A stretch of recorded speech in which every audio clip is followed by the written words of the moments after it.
So welcome everyone, and today I want to talk about stepping up, and this is about personal brand, or it's about becoming an authority, and it's a leadership topic. So there are a lot of people, there are a lot of marketers who think that having a personal brand is important, and that's true. A lot of leaders don't think it's important, especially if you're a leader in an organization. And what I want to talk about today is the importance of personal branding and how to build a personal brand when it's not your primary job, when you don't have 4 or 5 hours a day to do that. I mean, nobody does, but if you are in marketing or you're an entrepreneur or you're a speaker, trainer, coach, you'd recognize the value of it. So you put some time aside for it. If you're a leader within an organization and you're leading a team and your days are filled up with strategy and managing people and delegation and trying to see what's around the corner, then you may not have time for personal branding, and yet it is still really very, very important. So the reason it's important is because of the way that we look at trust nowadays. So let me go through quickly this trust model, which positions that I want to look at where you're positioned. So when you think about how you're positioned in the marketplace, if you're a business owner, or how you're positioned as an employer or a leader or manager that someone would like to work for, there are these kind of 6 different levels. And I'm going to kind of do it with a bit of a marketing feel to it, but you'll understand that this applies to anybody who's working in any organization. So the first level is, let's say you're trying to promote a product or service, you're just unknown. So you've just launched it, or you're launching into a new market and you're completely unknown. So I've called it unknown proprietor. The next level is where you're a promoter, and a little bit of a pushy promoter, because you're still pushing you're trying to gain awareness, so you're pushing the information and the knowledge about your product and service out to the market. And I'm not saying you are pushy, you're not necessarily a pushy salesperson, but you are pushing. So that's what I mean by pushy promoter. And then you get the job, or you get engaged, or people start working with you, and then you become a supplier, and quite often even a preferred supplier. So there are a number of people who go, okay, I'm the preferred supplier. Now my position is safe because my customers and clients will always come back to me over and over again. And that used to be true. So generally, in the past, if you found a preferred supplier and they didn't mess up too often or at all, then that you'd continue working with them. But that's not true anymore, because now people are looking at expertise. So if they find somebody who's a recognized expert, they might switch to them over their preferred supplier. And even better than that is if you're a trusted authority. And trusted authority is where I'm positioning this webinar. I'd like you to get to trusted authority, and we'll look at how to do that. And then even better than trusted authority is where you become an equal partner. So you're no longer sitting so those top 3, you're sitting on the same side of the desk as your customer or your client. You're an expert, an authority, or a partner. The bottom 3, you're kind of sitting across the desk trying to get them to buy from you. And remember, buy here is if you're a leader within an organization, it may be that you're trying to recruit the best talent for your team. It may be that you're trying to retain them. It may be that you're asking them to go out and find their mates when you're looking for new jobs, because when you're looking for new talent, because you know that birds of a feather flock together. So their mates are the sort of people who you want also working on your team. So where are you at the moment? So if you think about either in your business with a particular market that you're targeting at the moment, or if you think about as a leader within an organization, I'd like to know where you are, because each of those 6 levels has a different kind of leverage. The first 3, as I said, the bottom 3 are pushing, and the top 3 are pulling. And you can see that that's very, very different kind of leverage. If you have to constantly push, then it's hard work. Sometimes it's necessary work, but it's hard work. Whereas if you're pulling, if you're attracting business to you, if you're attracting talent to you, then it's a lot easier. And if you were to give those leverage, each of those 6 things a leverage score, just broadly, if you're unknown, then let's say you score yourself a -10. If you have to push, it's still negative because you have to be pushing. Being a preferred supplier or being a manager that people want to work for is good. That's kind of now the price of entry. If you're an expert that people really want to work for, then you're kind of a twice leverage. And if you're an authority, that's really where that's the sweet spot. And some people get to partner, some people don't. And I don't mean, by the way, formal partner. It's not like being a partner in a law firm, but it's somebody that the partners in the law firm trust for advice. So you're at equal level with them. And that's really infinite leverage. So I'd like to know where you are. So what's your positioning? So if I asked you, of those 6 levels, where are you at? So let's run our first poll here. So, by the way, I've only done the first 5 because I reckon if you're an equal partner, you don't need to do the stuff that I'm talking about here with this particular market, with this particular product or service. But I'd like to know, let me launch the poll here. From those bottom 5 levels, where are you? So think about either as a leader, think about how you're positioned with the talent that you're trying to attract, or think about as a business owner or as an entrepreneur, where are you positioned with your market when it comes to a product or service that you're promoting at the moment.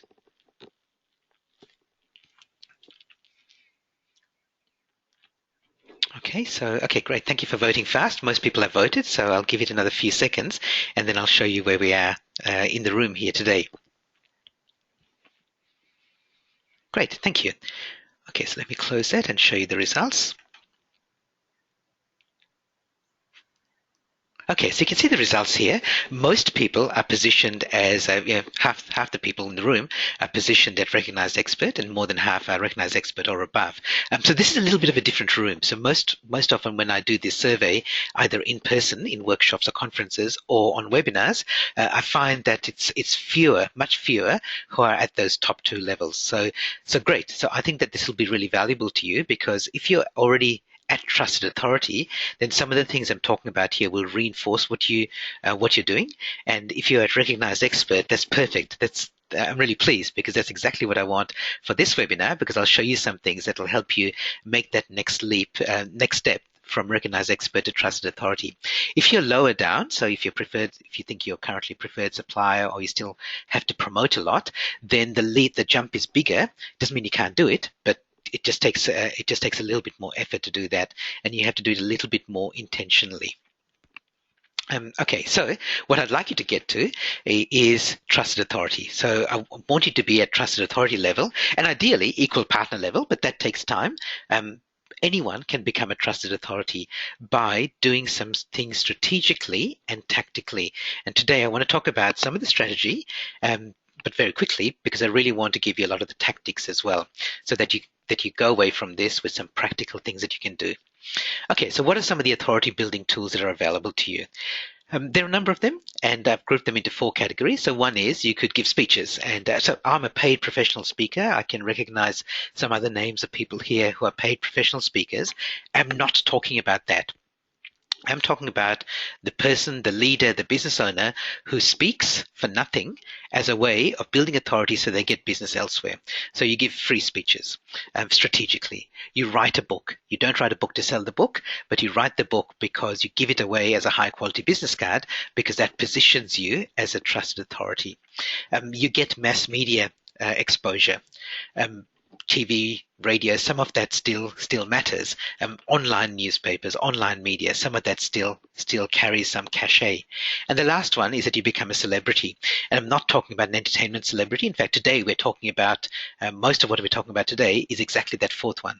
It's about being an online celebrity, but celebrity for what you know, not just for being a celebrity. So you're not famous for being famous. You're famous because of your authority. So this is what we're going to talk about today. Before we leave the idea of the other 2, I just do want to mention I do have a service that I offer called Business Book in a Box, which helps experts become authors. And the idea is that you've got great ideas in your head, you recognize the value of being an author, but you want somebody to do all the heavy lifting of doing the writing for you. It's just the same as what I do when I want a brochure created or a newsletter created that I send out by mail. I write the content, but I want somebody to design it because I don't have graphic design skills. Well, a lot of people don't have good writing skills. So Business Book in a Box takes that heavy lifting of writing away from you. So it's still your ideas, it's still your content, still your intellectual property, and you get a book. So we spend a little bit of time planning the structure. I interview you, and then my team goes away to work. So you don't have to do anything else. And 3 months later, you get a whole bunch of books arriving on your doorstep. That is pretty much how the process works. I mean, you do get the chance to review and edit it along the way, but mostly your work is done up front. It takes about 6, 7, or 8 hours of your time, And then after that, we do all the work for you to get the book published. So if you're interested in that, go to businessbookinabox.com. And that's all I'm going to say about this, because this is not what this webinar is about. This webinar is about building your online celebrity using other techniques. Okay, but if you're interested in having a book written, we can certainly help you with that. All right. So how do you become an online celebrity? And this is about building your personal brand online without having to spend hours every day doing it, because as I said earlier, none of us has that time, even if we know that it's important to us. And especially if we're not quite sure whether it's important for us. So if you're a leader within an organization, you may not think that you need to build online celebrity, and you may think that it takes a lot of work. What I want to do in this webinar is take a little bit of that fear and trepidation and anxiety away from you in thinking that it takes a lot of work to build it. So I can't convince you that it's important, or that's not the point of this webinar, but hopefully I will give you some idea, I'll persuade you that it's maybe not as difficult as you think it is.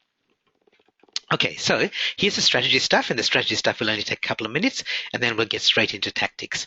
So it's the strategy for building your online brand. So how do you get known online? Has 6 components to it, and we're going to talk about 4 of them in this webinar. So let me give you the summary of the 6, and the book, The Future of Leadership, goes through all 6 of these. So if you want to know the other 2, they're there as well. But let's look at the first 6 in overview.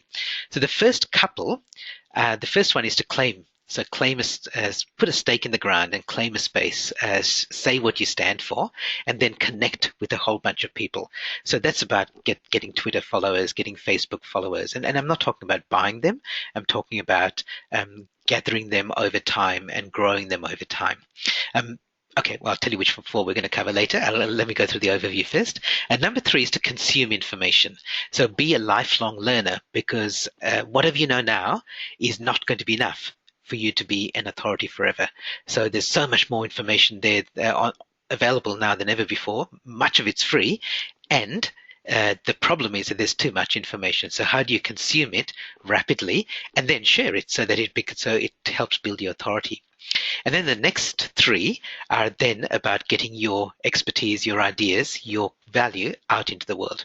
Okay, so commenting on other people's stuff, curating, which is taking things that other people have contributed and then sharing them with your network, and finally, creating. So how do you create material to send out to the world? Okay, so the 4 that we're going to cover in this webinar are claim. I'm going to show you how, I'm going to actually ask you how you're going to claim your space. I'm going to give you some quick tips on how to consume information rapidly and in a productive way. I'm going to show you how to curate information, again, in a rapid way. And we're going to talk briefly about create, but I won't talk much about that, because for the people who in the audience here who are speakers, trainers, coaches, consultants, that's really relevant. But if you're a business leader, you're not going to be creating a lot of content. You might write the occasional article. You might decide that sometime you're going to invest in writing a book, but you won't be creating a lot. What you'll be doing is consuming and curating a lot. And because I'm targeting this webinar, I know there are those sort of people in the audience. I don't want to spend a lot of time on create. Okay, so those are the 6. I just want to quickly check in to see if there's any questions about anything that we've covered so far, anything you want to ask about. What does this mean? Which one's important? We're going to get into some of the tactics now. Again, we're at the halfway point now, which is perfect, because the next half is going to be about specific things that you're doing. So if you've got questions, please type them in the question box. Okay, good. I'm going to keep going. I don't see any questions yet. Please feel free to ask as we go. And like I've just done, I'm going to stop for questions along the way as well. Okay, so let's look at the first area. And the first area is to take a stand or stake your claim. So what are you going to stand for? And this is not something that I'm going to spend a lot of time working through with you, but this is something that I recommend that you do for yourself. And here's a quick way to figure out what you stand for. Okay, so figure out what your category is, and the category is something that's really boring that people will go, okay, I stand for leadership. I stand for the environment, something like that, that people will understand. Take a position. So, what's your unique angle on it? So, position could be angle if you think that's easier for you. And then have a bit of a rant about it. So, what's your rant about it? So, I'll give you mine, and then I'll give you the chance to, I'll spend a minute for you to figure out yours. You may know it already, in which case that's great, and you know how to fill in these boxes. And if you don't know it, this could take a lifetime for you to figure out. But the most important thing is to take a stand now. Okay, so my category is leadership broadly. Even so, I'm a futurist. I talk about the future, and it's really I'm talking to leaders about how to position themselves for the future. And my position, my angle, is that the future of leadership, or the future in general, is about individual mastery. So it's all about the power of the individual. That's why my logo and my tagline is I matter. It's about leaders getting full value from their individuals. It's about individuals who can now create amazing things around the world. It's about individuals in developing countries who previously didn't have access to some of the resources that we have who are doing amazing things. It's about individuals and individuals becoming masters of something. And my rant is think for yourself. So don't accept the status quo. Don't accept something just because somebody says it's true. Look for the evidence. Look for the proof. Look for something the reality behind what people say, rather than just taking it for granted. Okay, so that's what I stand for. And what this is leading to is that everything that I do should be about leadership in some form. It should be about individuals and mastery, and it should be about thinking for yourself. So anything that I talk about that's off topic or off brand, I should be minimizing or eliminating. Okay, so those are mine. So what do you stand for? What's your category? What's your position or angle? And what's your rant? In fact, I'm most interested in your rant. So if anyone, I'm stopping now to give you the chance to write it down for yourself and also share with the room. And this one I will keep anonymous. But if you want to share in the question box, then please write down category, position, rant, any combination of those. You're welcome to share any of those that you like. Okay, I can see some things coming in, so let me read it in. Okay, there's a question. So is this just professional or personal? Can they be separate? So I'm looking at Felicity, because it's a question. Felicity, I'm looking at this in terms of your professional profile. So given that we're doing this to stand up and be known professionally, let's focus only on professional. Okay, so for example, think for yourself is a bit of a personal rant for me. Like I get annoyed by people who just accept the status quo or do stuff without evidence, or they willfully ignore the evidence, and that's kind of a personal thing. But I'm bringing it into my professional sphere as well. Okay, let's see what else we've got.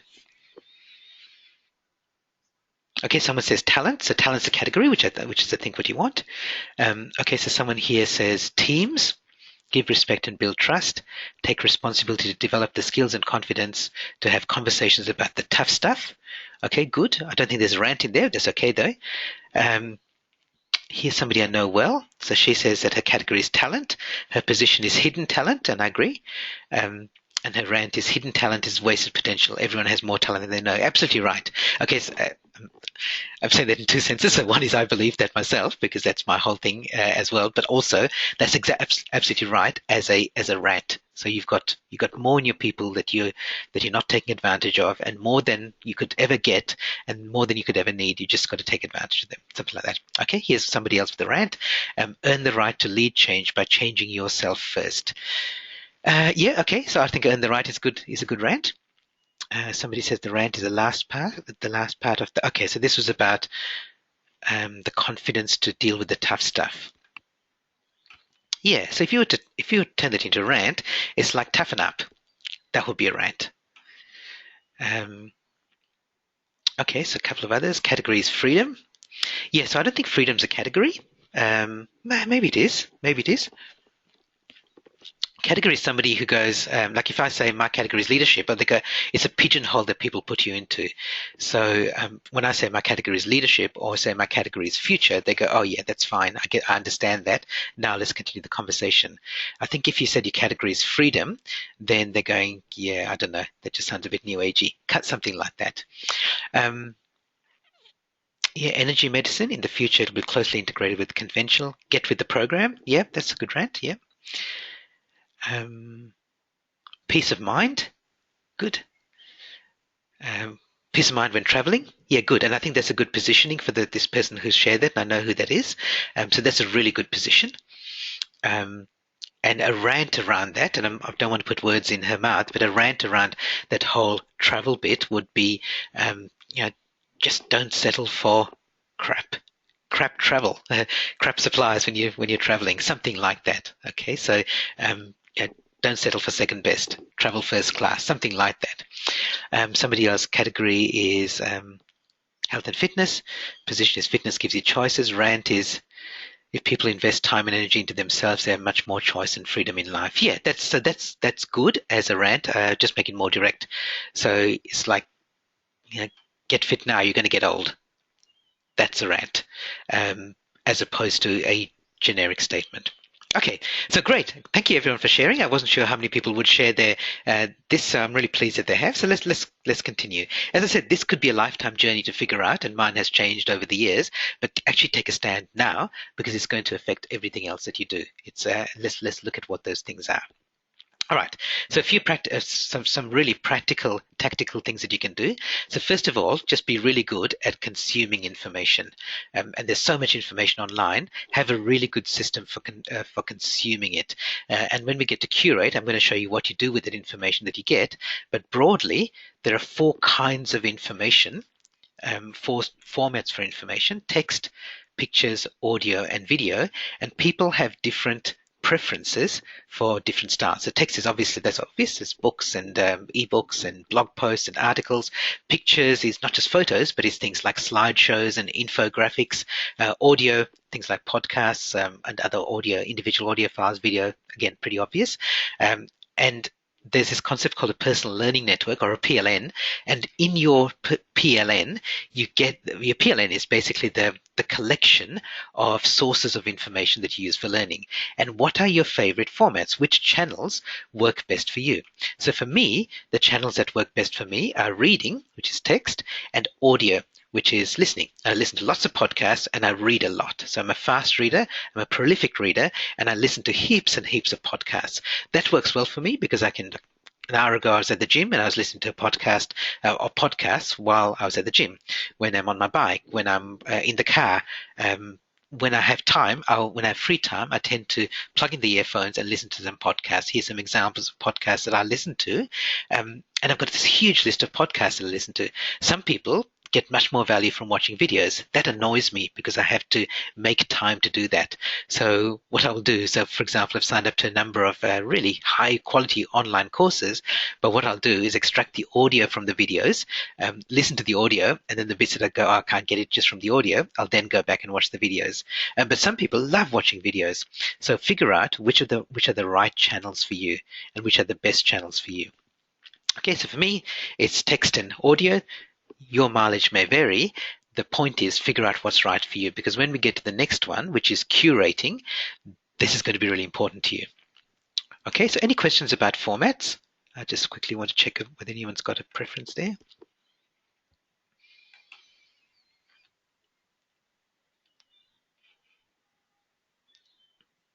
Yeah, what about the popularity of video? Yeah, that's exactly right. So video has become very popular, especially on places like Facebook.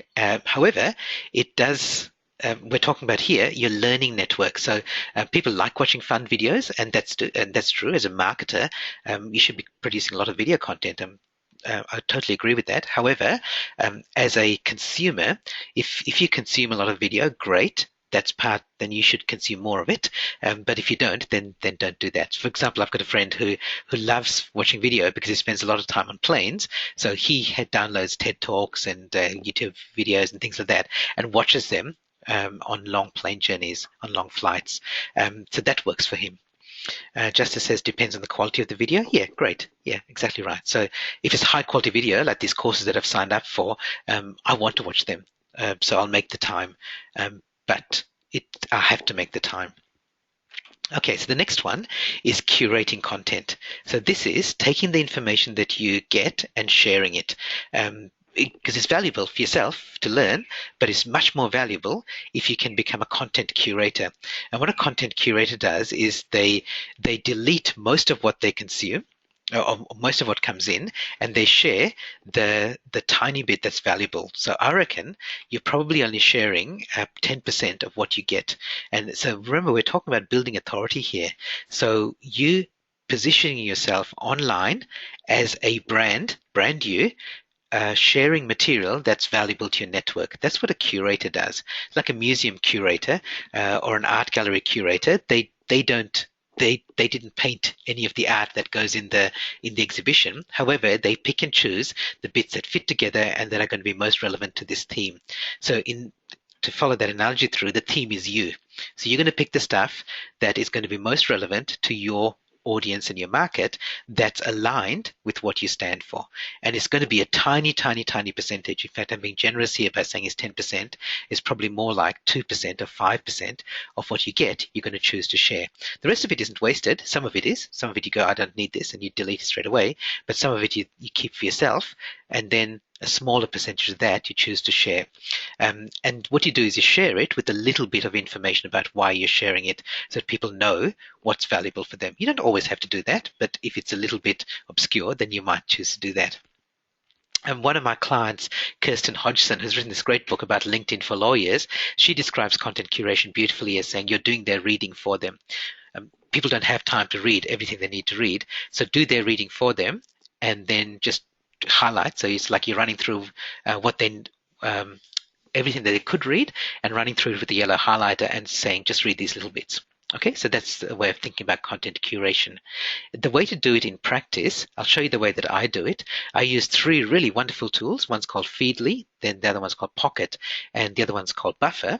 So Feedly is a free or freemium tool for reading blog posts. So you subscribe to various blogs, it shows you the articles, and then there's a little button up here, this one here, which it says add to Pocket. And what Pocket is, Pocket does is it's an online library of everything that I've saved, and because it's in the cloud, it's available to me on all my devices.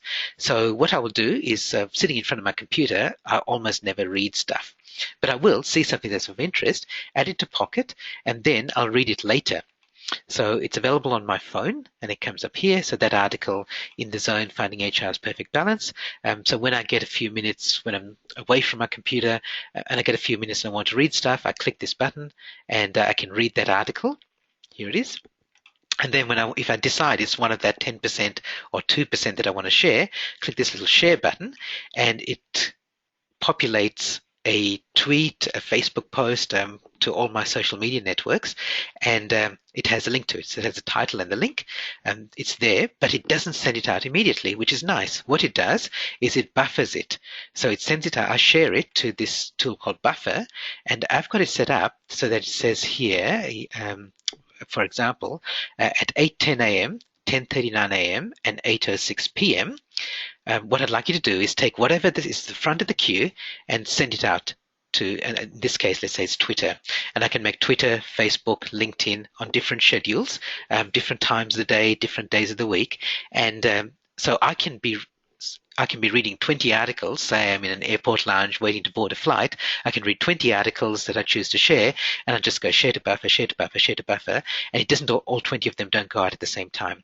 It's like having a PA, a personal assistant, who can then choose to send them out, or who will send them out according to this schedule. So if you use that combination of Feedly, Pocket, and Buffer, you can be very efficient with your sharing of your content. Okay, any questions about that? Because for some people, you're already doing that. For other people, this is kind of new. And I know some people say this blows my mind that I can do it this way, but it becomes highly productive because I don't waste time during my prime working hours, which tend to be mornings for me. I don't waste time reading articles. Reading articles is important, but not urgent. And I might have other things to do, other priorities in the day. But this allows me to bookmark it for later, read it when I want to, and then share it. Not all in bulk either. Okay, a couple of people are saying thanks, so thank you for that. Okay, and the very last one, which I said I wasn't going to spend a lot of time on, and I won't, is the idea of creating material. So if you do those three things that I mentioned earlier, so claim a space, consume material that you need to consume, and then share what's valuable for your market or your audience, you'll be doing 80% of what most leaders need to do to step up and stand up and stand for something, which is what this webinar is about. This last one, many leaders won't do. Business owners, speakers, trainers, coaches, consultants should be doing this. And there's a whole other webinar, but let me show you an overview of the sort of things that you can create. And I reckon you got to choose. There's a spectrum, and you do both of these things. You go wide and you go deep. Okay, so let me show you what I mean by that. And when you go wide, you can go wide very fast. And then if you go deep, you go deep with slow. So what I'm talking about here is stuff that you can do very quickly. So things like sharing tweets, photos, articles, quick audio clips.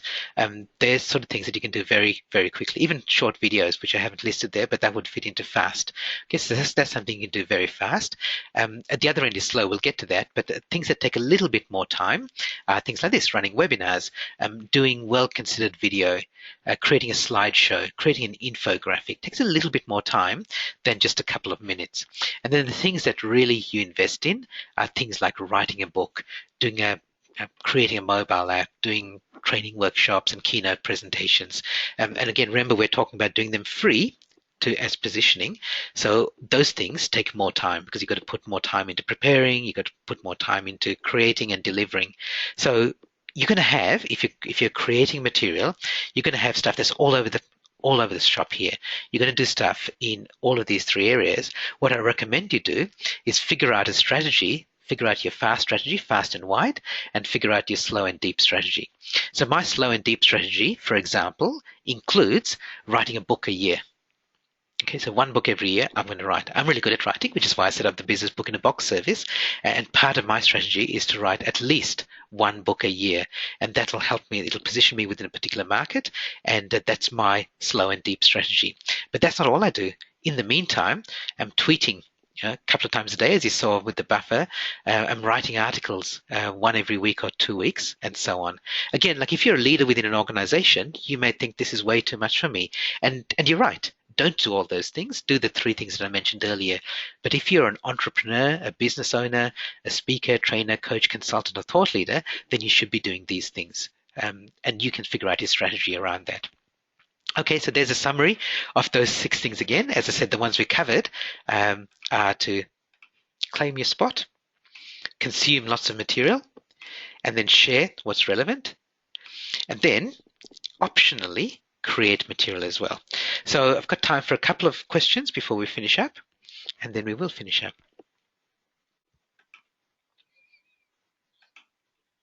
Okay, I see lots of thank yous coming in, so thank you for that. A question about Sandy saying, what's Feedly for? Feedly is to subscribe to blogs. So I don't, for example, I don't like newsletters. I don't like subscribing to email newsletters anymore. So I'm very selective about them because they clutter up in email. But blogs that have got subscriptions, I subscribe to blogs, and the Feedly is a way of automatically subscribing to blogs, the same way as having as an alternative to having newsletters appear in my inbox. Okay, great. I see lots of thank yous coming in, so thank you for that. So just to finish up, just remember to complete the exit survey, and I'll gladly send you a copy of that ebook, which will go into some of these things in more detail. If it does, it gives you ideas on how to create and how to curate and so on. So please just complete the exit survey at the end of the webinar, and the webinar, the recording will be available on YouTube as well. I hope you've got some ideas to take away and put into practice. If they're big ideas, don't lose them. Just make sure you've got them scheduled somewhere as 90-day projects. The next webinar coming up in the series is actually not in this series. I run 2 webinar series. This one's called Future Proof, and the other one's called Internet Business Revolution. Some people are subscribed to both. If you're not, then just go to internetbusinessrevolution.net and subscribe. It doesn't matter if you subscribe twice. The system recognizes that. Coming up at the start of September is all about innovation. and it's applicable particularly to business owners and entrepreneurs about how to innovate in our fast-changing world. So please go and subscribe to that. If you've got any questions, then email me, gihan@gihanprayer.com. If you want to book me to speak at your conference, then you can find out all about that at gihanspeaks.com. Thanks for coming along. Thanks for participating. And I wish you all the best in stepping up and standing for something. Thanks, everyone, and bye for now.